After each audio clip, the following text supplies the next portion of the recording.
sant yàlla.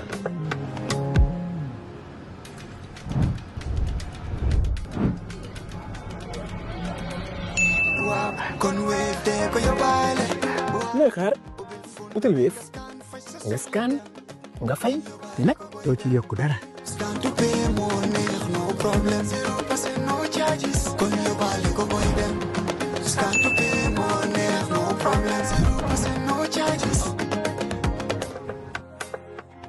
Jar Oil, the company, have filling stations across the country, and our rates are relatively cheaper than anyone else across the country. Jar Oil is the biggest producer and distributor of cement in the country with the most competitive prices in the market.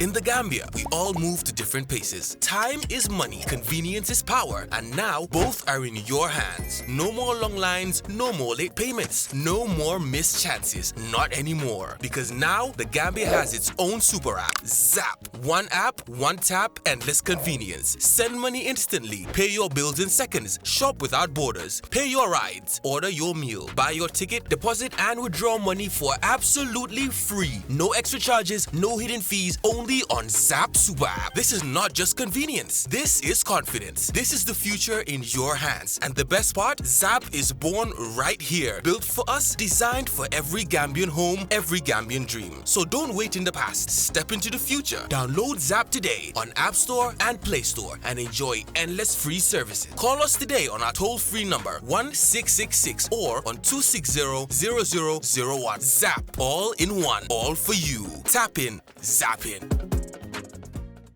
Essa ñu ngi laa dalalaat ci plateforme bi. jërëjëf di la ne happy new year. suñ ndaje bi jiitu ci at bu ees bi.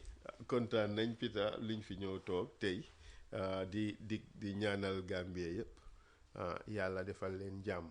amiin ñi nga xam ne dépasse nekk na seen problème yal na leen yàlla may dépasse. amiin ñi fay luwaas nekk seen problème yal na leen yàlla may seen kër. mbaa may leen liñ fayee luwaas. amiin ñi tëdda feebar yal na leen yàlla may wér ñi amut njëgi liñ fayee garab yal na leen ko yàlla may xam naa nag ne nguuri goro bi moom du leen ko may. dëkk mi moom baroon na ne fi mu nekk lépp a métti. kon mu mel ni kii li nga ñaanal ñi da nga seetlu ne daal nit ñi daal dépense daf leen jafe mbiri paj bi problème la ak yeneen waaye li gën a am solo li nit ñi di waxtaanee ci jamono ji muy problème boo xam ne wala sax ñaar. yoo xam ne sax réew maa ngi koo jànkoonteel muy mbiri kaaraange ak mbiri backway bi waaw backway dem na ba léegi noonu lañ ko xamee backway maanaam gaal yi le ne ñu ngee ut nuñ duggee Europe. Barcelona mbaa Barça. waaw yàgg na fi de waaye fi mu ne dafa tar lool weeri novembre rek 2,000 Gambien loolu lañ wax de. 2,000 Gambien dem nañ ci yooni gannaaw bi. li ci ëpp des nañ ci. waaw te du ñëpp a àgga. am nag sax keroog am na ku ma wax ne léegi sax gaa yi nekkul ne sax ñu ngi jógee rek ay jinak ak ay gunjur yooyu léegi sax fan yi am na gaal bu jógee 2 gaal yu jógee Farafeñe. waaw wax nañ ma loolu aw ma empirical proof. waaye wax nañ ma loolu te ka fa dëkkaama ko wax. soo mu ngi mel ni mbir mi mu ngi gën a ñaanga. lii problème bi nag mooy ne man suma gëm-gëm mooy ne suñ nguur gi fulaluñ li le. waaye dégg nañ ci président bu yàggut. waaw xam nga wax ci rek fulalutoon nag du ci doon wax yi nag. xam nga wax ci rek fii yëfi soldaar yi keroog bi ma fi ñëwee toog fii criticize leen yëfi soldaar yi ne indi nañ ñu ngi fi indi foreign troops ak yooyu luñ def du dañ solal président uniforme yi field marshal yóbbu ko teg ko on a parade. That was such a disgrace. That was a caricature of the president. If I was him, I would not have accepted that. yow solal ko tegal ko di grade field marshal. That was what were they thinking? waaw ñu ne muus mu ne ak ni moo tojee boppi janaxam ñoom noonu la ñoo fajee seen mer. dañ ko ne ko rajax ba mu Essa Mbaye Faal toog na ci rajo understand nga ŋaaña leen ñu ne baax na. ŋaañu ma leen dama leen wax dëgga xam nga man duma toog fenal leen duma toog saaga leen duma toog wax leen waxi yarade ko léegi yéenay dinaa ko café rek pour waxtaan gi bum diis waaye duma jaay kër ñàkk a kersa mbaa ñàkk a yar soo yooyu duma ko def te toujours dama ko dee wax politique bi mun nañ koo def we can all because dafa serious it's too heavy we can do it lighten it up am fun we disagree and all that waaye am na foo xam ne waru faa egga waaye dafa amee nit ñoo xam ne dañ desperate ñoo xam ne seen survival ci foofa rek la nekka soo bëggee dunda nii te mënuloo faa egga politique rek la fa mun a eggal ñooñu dundaa dee la pour ñoom de ñooñu ak ñiy dem baak wee ñëpp benn lañ di dundaa dee la rek loolu la leen jaral yow ku def ñaari taam koo xam ne yaa ngi doon séentu ñetti at sa xalaat sax musuta toog bene yow dinañ la mus di tànn sax dénk la dara saakaatuma def la président kera loolu am nga digga nit ñi yëpp ne yow mënuloo te óor na la ne mënuloo di yuuxu woy waloo toog ne yow sax ñetti at rek nga ci bugg a def dafa am loo bugg a jubanti rek dem jógee ca loolu dem jëm juróom jógee fa loolu dem ba fukki at di laajte waat ne da nga bugg a defeen yeneen fukki at am na lu la juróomi at njëkka déet fukki at la wax de man day fukki at la ma wax moo ma ko wax xam nga waxoon naa fi ne yim ma wax yëpp musuma ko nangoo wax fenn waaye dinaa ko wax parce que moom ñëw na di ne dama dugg office am rek mu téye suma boppa bi xam ne dama bugg a nekk président xam ngeen ne loolu moom wax dëggaa ne yàlla Mr. President try another one that one won't fly so waaye xam nga nag yim ma wax yëpp duma ko daan nangoo wax waaye fukki at bi bokk na ci yim la wax fukki wat daf ma ne ma Mr. Faal yes Mr. Faal you see I can go 20 years moo ma ko wax billahi wal kitaabi 20 ñaar fukka la di ñaar fukka def na ten di ten baa ñu ngi dugg si ci ten bi di so te waaye moom wax nañu sax ne dafa jox doomam dégg naa ne moom loolu la wax de I was in there setal na kaddu doom setal na dafa mel ni kii rek doomi compine niñ ko dee waxee waaw doomi compine moom taw tam nga compine bi ci boppam you know but the thing is gis nga staying in power lim leen jaral loolu la economic empowerment jaral di Gambian youth bem leenaa jaral ñuy dem di sànni ji seen bakken ci géej gi so suñ buggee Gambian youth des ci réew mi dañ war a def li nga xam ne moom la Gambian youth di uti bitim réew nañ leen ko defal loolu mooy lan so loolu mooy nañ jàpp ne léegi dem nañ décembre APP soobee yaa gañe yàlla dénk na leen réew mi ñun amin yàlla na ko yàlla def te mu doon liy gën ci réew mi te su boobaa rek Gambien door di mosaat nag dëkk bu neex parce que luubal gi sàcca geeg tapale gi dootu fi am de ñiy sàcca suñ xaalis ne diw sàngam ne na dëndee xaalis bi kera loolu jeex fi parce que ku fi sàcca suñ xaalis di nga dem makaati béyali ñu maalo waaye li ñoo def ñun we would invest a massive $50 million on Gambian youths every year gis nga di Stevens education xam nga they're doing it on minor scale ñun we going to do it on massive scale we through a national youth service scheme a compulsory scheme xaaral ma emagum fii gars yi dinañ sàcca affaire bi de waaw xam nga nag loolu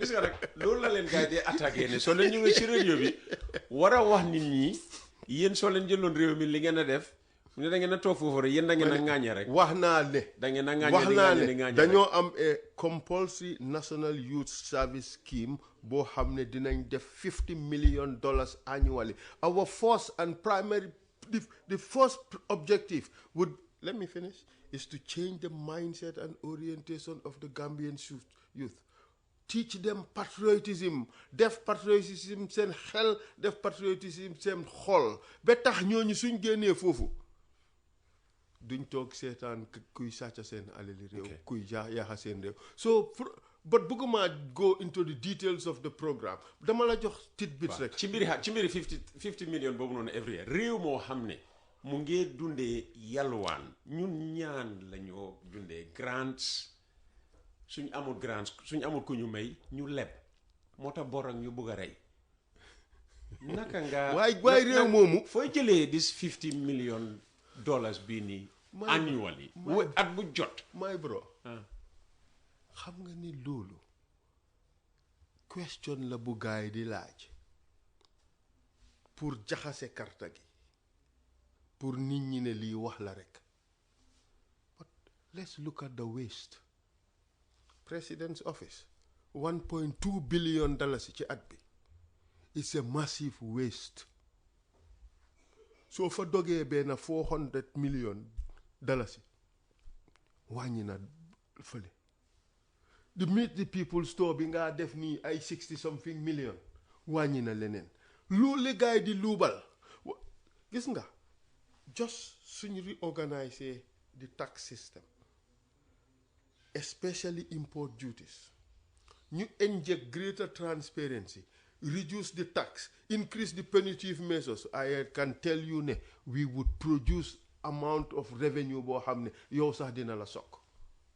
Xam nga there is an incentive in cheating because it is too high and the punishments are not too severe. But if you make it reasonable, nga reduce the cost, all right, nga ensure greater transparency. Be pare nga stiffen the measures, nga gonna lift the punishments. There would be greater compliance. There would be fewer cheaters. Okay. So that would bring revenue. And another thing, the other thing, Moy, we are not only benefiting, Europe is also benefiting. How? Because ci loolu nga def a circular migration arrangement. I'll give you one example. Benn school in Gambia, all they do is teach technical subjects. Schools from Holland come to Gambia for practicals. Okay? So li ñoo jàngale Gambia moom la gaay di jógee Holland ñëw fii def ko practicals. ñu delluwaat Holland ñu jox deewu leen place yi ci liggéey yow duñ mun a def arrangement. And while they're doing practicals fii ñu ngi transfer knowledge. Exactly. So why can't we broaden those arrangements, not just with one school but with the whole TVET education system in the Netherlands and also in Germany, in a way boo xam ne Gambian youth suñ jeexalee fii am certificate suñ soxla mun nañoo dem liggéey Europe di dellusi waat. Am na arrangement bu ma def ak yenn tubaab let me just say mooy ne boobu gaa ngi toog di déglu. dinañ toog di déglu for public health dama tooñ rek. ñoo xam ne non ñu ngee déglu ñu ngee seet ndax Essa Faal wax na lu ëppa su ko defee ñu yónnee police fii ñu taxaw bul faale maa ngee xaar loolu xewagu fi. non xewagu fi te du dooree ci. waaye xam naa ne ñu ngi maa xaar man la gaay ragal waaye garaawut waaye li ma war a wax for the Gambian people dinaa ko wax. Because Gambian people they need ku leen di waxal the truth about the rot bi nekk ci nguur gi. nëb gob gi nekk ci ruum bi fuñ jaar fuqati ndimboot bi génnee ko ba pare teg déggat ji ci table bi ba pare wane ñun liñ ci mun a def pour saafaraal ko so li ma la doon won mooy ne ñun we can do these programs yoo xam ne dañoo def arrangement with these European countries instead of Gambians going back way they will be going front way parce que suñ jàngee am the kind of education that is needed, the kind of skills that is needed. Nga tailor-made education. Say, for instance, Angleterre, they have city and guilds. Or used to have city and guilds. I don't know what they have now. But so you have syllabus tailored to that. Guy qualify a fee. Say, nurses, for instance. You am a comparable certificate. Munga lena yobu fofu ñu liggéey. Already it is happening pour ñuy def hotel management. ñu jógee hotel school cruise ships yaa ngee ñëw Gambia di recruit lu tax mënuñ koo def ci other programs lu tax mënuñ koo def nursing xam nga ne the last 2 nursing class you graduate amuñ liggéey ñu ngi toog ba tey most of them a ngi toog ba tey xamoon naa loolu ci mbir yi na nga toog teachers yi nga xam ne ñoom ñoo defoon maa ngee ñëw ci boobu so suñ amee programmes yoo xam ne the standard is international ñu enhance the quality fee ba nga xam ne the Gambian skilled worker is comparable in skill level with ñi nekk Europe dañ leen a jël ci fii yóbbu leen soo ñu dem front way ñu am kayit yu wér di duggaaka génna nim leen di indi xaalis bu weex fur Gambia fii ñeneen ñi sax duñ buggatee dem xam nga lan moo tax they probably would be making as much or more money in Gambia parce que xam nga man suma plan mooy ci plan boobu xam nga tweet bits rek laa joxe de bëgguma gars yi sàcca plan bi holistically parce que xam nga waxoon naa leen ne fii métier na sénégalais fita sénégalais defarkati nguuru guinéen laborers Sierra Leonean and the list go on and on and on waa Guinée Bissau nag ñoom bokkuñ peinture no honestly speaking but that is the truth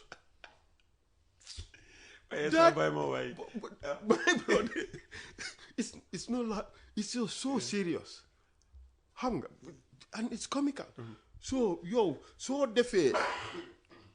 defee this compulsory scheme ku ci nekk ñu yóbbu la année skill nga train qualify am sa certificate ñu ne after 5 years ku amul certificate tàngam doo mën a liggéey sàngam fii ñu nekkoon mécénat te nekkoon yoon Gambien léegi dinañ nekk Gambien de du dëgg ok so ñun we have a plan for the Gambian youths and I want the Gambian youths pour ñu déglu lii ñun dañ am plan boo xam ne dafa wecc seen àddina xam nga toog sa kër mënuloo fa sax nekk góor gi nga bugg a doon mooy taxaw tem ak sa ñaari tànka dundal sa njaboot ame sa yaay ame sa papa takka sa jabar dundal say doom fi mu nekk Gambian youths xalaatuñ takka jabar léegi takka jabar youths baree tut de because you can't afford it. man de weekend yi passé nii yëpp every weekend maa ngi dem sëy. ëppa doole gi yëpp foreign they live abroad. dëgg la ndax du dëgg. dëgg exactly. dëgg Gambian youths pour nga takka jabar is hard. danga koo xalaataat. sant yàlla sampa kër. sant yàlla ba ma juddoo in the 60s. sampa kër. parce que dafa mel ni ki tey boobu noonu jabar seerul ni mu seeree nii tey. xay gis nga taxa koo seer sax de. fi mu nekk. ñeneen de trans suñu may la waaye nag. fon nga koo dugal. Essa géej naa dégg ñeneen te transu de. waaw because fi mu ne parce que saa dangay wax. ñeneen te transu suñu jamono la. waaye dañ la de léegi-léegi ñu offloadal la de. offload di boode. ok so waaw ñu dellu ci backway bi. parce que ñu ngi seetlu ne bu njëkk ay baara lañ daan léegi ñu ngi seetlu ne affaire gi dem na jinak. te jinak te jinak nag dafa am bidaa boo xam ne moom lañ méngale ak jinak. parce que dëkk la bu ñu wax ne ñu ne képp koo xam ne da ngaa sol uniforme képp koo xam ne borom nombo tànka nga doo fa àgga parce que soo fa duggee rek ñu simi la. loolu du dëgg. su mu mel ni ki ñiy trafic léegi nañ fa nekka immigration dinañ xam ne ñu ngi fa. waaw ok mun nañu police nañ xam ne ñu ngi fa. soldats yi nañ xam ne ñu ngi fa. te duñ fa autorités yi nañ xam ne ñu ngi fa waaye bidaa bii nit ñi góom ne. ndegem borom nombo tànka nga ndegem yaa ngi sol uniforme soo fa àggee rek nga ñàkk sa liggéey. waaw gars yi nekk ci géej gi. bañ a dugga ci nag ndax tam loolu dafa extend ci géej gi. so yow APP soobee government noonu laa diilee ak jinak. déet su parce que amoon na jamono jinak taay lañ ko xamee. man I don't believe that police yi réet nañ jinak many times jàppa fa ñuy jaay taay tëj leen loolu yëpp jinak has changed considerably but jinak has a unique problem jinak agriculture doxu fa bu baax ok soo gisee jinak nekk a staging post because it is a bit off land island la it's not so easily accessible okay it's a perfect staging area ba pare government fi mu du step tànkaam ci dëkk bi dafa bari and jinak is one of them. dafa government def police post. they're putting police posts all over the place. exactly so but ba pare yóbbu fa immigration su ko defee ñu establish the the nationality of youth si fa nekk and all of that. mooy li ma la bëgg a wax mooy ne suñ nguur gi the welfare of the Gambian people jiitaluñ ko suñ ko jiitaloon Peter yow yaa toog fii xalaat loolu ne this is a legitimate intervention that they could do and it will help solve the problem. How about the experts yi fa nekk toog waruñoo mën a xalaat loolu. it's ñàkk interest ci mbir mi mooy affaire bi. dinañ ko wéedi parce que dañu ne président ekkati na kàddoom ci mbir mi. xam nga gars yi duñ nangu ite du passé loolu. xam nga gars yi duñ mus di nangu. waaye ndax président su ekkatee kàddoom ci mbir wonewut ni mu ko itteeloo. Peter gars yi duñ mus di nangu ko ñoo xam nga ñi liñ gis rek mooy lii seen interest li leen naa re-elect loolu rek la ñoo seet dëgga is not on the agenda luy njëriñ nit ñi is not on the agenda li nekk the only thing on the agenda is the re-election of Adama Barrow is a do or die for them leneen li si des yëpp important tut so moo tax gars yi dinañ fi ñëw wax yu rëy wax lu du dëgga waaye ñu ne li waral loolu mooy ki gën ci réew mi ñu ne soo seetee yokkute bim xaaral ñu ne yokkute bi mu def ci diggante juróom-ñeneent ba fukki at yi nga xam ne moom la fi defagum soo boolee li ñaari président yi ko fi jiitu woon yépp def tooluwu ko sax genn wàll ma wax la nag leen mooy dëgga di only tangible yokkute bi mu def mooy yokka suñ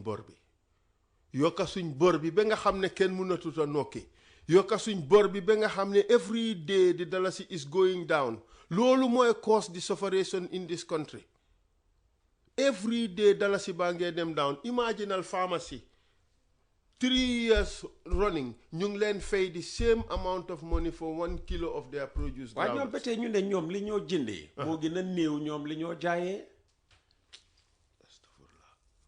loolu lañ fi wax bon war nañoo seetaat suñ boppa seet suñ agriculture seet li ñoo def lan la ñu ngi jëndee 38,000 di jaayee 20,000 my bro so loolu mooy mu mel ni ñu ngi jàppalee farmer bi 18,000 every ton su dee loolu moo am ba ndee suñ nguur gi am na lu leen jot su dee loolu moo am suñ nguur gi am na lu leen jot yow gëmuloo leen gëmuma leen gëmuma ko loo gëm yow man li ma gëm mooy ne they could have given the farmers a better price xam nga ñun our cost of doing agriculture is so expensive because mechanizing ma ne Gambia ba mu juddoo léegi ñu ngi ngosi xam nga agriculture dama dee wax ne is the 4 M's moo koo carré man money machines and the right mentality increase including attitude education and so forth unless and until that happens waxoon naa leen fi ne bi Adama Barrow take over dafa withdraw Yaya Jammeh ñi mu jox tractor mu jox leen mbaam xam nga ne kooku xalaatut agriculture in the right way de recently la indi ay tractors and those tractors are for politicking.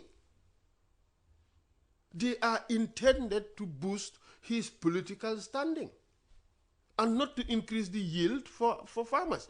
defu ko pour dimbale béykat yi daf ko def pour yokka moom taxawaayam ci politique bi seetal engrais gi mooy fertilizer bi xam nga ne the last time dégg naa dafa def an order ne fertilizer buñ fi sàcca xawma o buñ yóbbu Sénégal dinañ prosecute why because xam na ne fertilizer bi moo indi Gambia a big chunk of it mu ngaa dem Sénégal te bés booba sax ba mu bindee order boobu fertilizer si ndax dem na yëpp dem na ci pharmacie xam nga man am billahi wal kitaab bi am na ku ma yónnee pictures of trucks offloading and unloading fertilizer waa ji ne ma lii is happening across the border in Sénégal man ne ko ñii lii ñeme ñu ma koo génnee parce que gisuma benn mandarga ci lii lu maa woon ne fii Sénégal la fale Gambia la loolu rek a tax waaye amoon naa pictures yooyu but the truth of the matter is ne sàcca gi du jeex especially engrais gi gis nga nguur gi suñ fi génneewut faat sàcca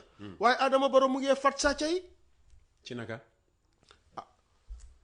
parlement génneewuñ report du daf ko teg cëncoom ne du ci dal lu report ba wax déet report ma ne kon ka parlement jox nga leen ne investigator gars yi investigate ba pare jox la yow kañ kon ka ñii ñoo gestu mbir boobu mooy woon ban case Petroleum saaga bi ok Gam Petroleum editor report si génneewut luubal gudut jeex gis nga kuñ ci prosecute benn few prosecution sa fi am gars yi port si ak docteur naka la Banja apart from loolu ak luubal gi ñu wone yëpp ci waaw ñooñu Bamba Banja had nothing to do with Gam Petroleum waaw non li ma miin generally waaw generally so xam nga man Gam Petroleum I'm not even concerned about li report bi wax I am concerned about the procedures. Okay 4 minutes laa dese ñu ne nag xaj soo ne ñaaw na di nga nangu ne buñ ya weex na all right dañ doon wax mbiri cost of living dundu gi dafa seer ak yooyu wax nañ ñu bu yàggul ne maalo wàcc na waxaat nañ ñu ne wàññi nañ waxuñ la ñaata la wàccee de $500 by $500 man de dinaa ko seet loolu de yëguma ko retail price ne maalo wàcce na by $500 waaw loolu de yëguma ko soo ko jëndee ci jar oil outlets yi they are specific all right xam nga loolu $1,650 xam nga loolu wholesale price $1,700 xam nga loolu wàññi nañ essence wàññi nañ diesel wàññi nañ kérosine loolu la gars yi wax well mooy li am soo demee tey li nga doon fay in December pour a litre of petrol you'll save $1 da nga koo xeeb rek waaye wàññi rek la de ñu ne jigéen ju biir dama biir torop ak tam xam nga ñu ne biir la rek biir la de moo tax nag su fekkee ne $50 dafa seer soo ko defee $49 ba tey dafa seer xam nga leena la gis nga nguur lu serious la gis nga nit ñi danga leen war a jël seriously 3 minutes lañ dese nit ñi doo leen jël as ñoo xam ne dangaa just play games game yi naxaate this is about lives of people gis nga ña tëddal lopitaan tëddal ci suuf jigéen nga jógee wasin ñu tëddal la ci suuf nga jur sa doom ñu defar several xaleel ci benn incubator nga toog soxla oxygène mënuloo koo am nga toog foofu ba dee because oxygène amul. waaye ñu ne loolu amatu de. ma ne dañoo wax rek amut EFSTH Edward Francis Small Teaching Hospital mooy suñ. cal fa la dëkka every time it's happening di just talk nañ leen suñ waxantee dëgga xam nga this is about the state xam nga ñoom duñ ñëw fii accept their feelings. loolu de ruslu na waaye moo wax la ne président bi moo ñu wax ne the hospitals are like hotels yóbbu na fa yaayam ndax yóbbu na fa magam ndax yóbbu na fa rakaam ndax yóbbu na fa doomam ndax moom dem na fa ndax yóbbu na fa kim bokkal ñi ko waxal sax di ko layal di ko fenal di ko saagal nit ñi yóbbuwul leen fa ba pare mu bugg a ñoo gëmloo ne lopitaan yooyu ay hôtel la su ma ko déggee dama dee rus parce que sa nit ñi doo leen treat like that moom hôtel yii la ñu éenee waaye éeneewu ko moromam de éeneewu ko yaayam ba yaayam feebaree dafa jël suñ $3 million par ko ay soldat ñu yóbbu ko Sénégal lu tax déggal lu leen ci hôtel yi nekk fii hôtel am yi di baro hotels in Gambia are a death trap dem naa fa kera suma xaritang fa tëdda kera bu ma demee fii Kanifing they call it Serekunda Hospital ñetti nit ñoo dee indi am nga Serekunda Health Center then am nga Kanifing General Hospital. well they used to call it Serekunda Hospital. waaw at Kanifing. now it's Kanifing General okay Hospital. Kanifing General Hospital bu ma fa demee kera ward bi ma dem ñetti nit ñoo dee ci ward bi one after the other including my friend man bu ma fa eggee ba gis ko. dee ngir lan ñàkk garab wala lan. suñ health system bi is a mess. It's a serious mess. I'm not a medical doctor. waaye bu ma ñëwee gis kooku fii ma ne leen kii lu tax ñu bàyyi ko fii at this state. ñu ne docteur nekku fi pour bindal ko kayit parce que dañ ko bëgg a yóbbu bitim réew. nguuri Essa Faal APP Sobeya ana lu moo dig Gambien si ne bis bu mu taxawee su dee dina musa taxaw loolu laa defal gaay ci wàllu bu soobee yàlla dina taxaw te 6 December 2026 dinañ ne wiiw APP Sobeya. ok su jël boobaa jël nañ loolu te yàlla dina ko def. wàllu paj bi loo leen ñoo dig ñun. li ma dig ñun suñ Gambia feebaree fii lañ dee fajoo. ba su ma ndigali bañee. ndebaan bii laa dem. waaw macha allah. I am happy that you are able to get treatment. And it shows that we are capable of doing it. So said the impact of UTG in our While health. I had to be, referred to the Egyptian Medical Center. Man bon nag ndebaan faju la man lu def waxu ndebaan faju la de dama trust suma health system bi foofu laa dem I could simply have gone there. But Why am I let me tell you about our intervention in the health sector. We would make sure the first year there would be universal health care in Gambia. Insurance, ñëpp dañoo am insurance. Because nguur gi rek. Already we are on the road to that. There's We a are national, on the road to that. There's a national health insurance scheme. I am impatient. I was talking about this since 2021. I am impatient. I cannot wait. Because the thing is, healthcare is so expensive. Nguur gi rek du ko muna fay.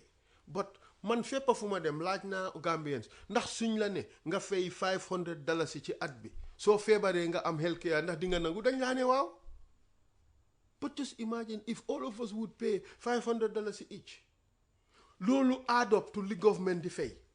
Digga. We should be able to provide better healthcare. Digga la na du digga. Well, 500 is today at bi yeb lolu lay fay. Ngir man garab rek minus CT scan li lay garab rek cost na mo over $3,000. Exactly. So xam In nga fact lolu ñu na tok fi mané ñaata Gambians ñoy mëna génné $3,000 jëndé ko garab. and that is why because tam ñëpp duñ feebarandoor and that is why su doon ñëpp fay nañ a reasonable sum ñi feebarut would pay for ñi feebar. That's what insurance ñooñu is all about. bañoo feebar ñeneen ñu feebar ñoo leen a fayal. Right. That's the way it works. Okay. So we can do it.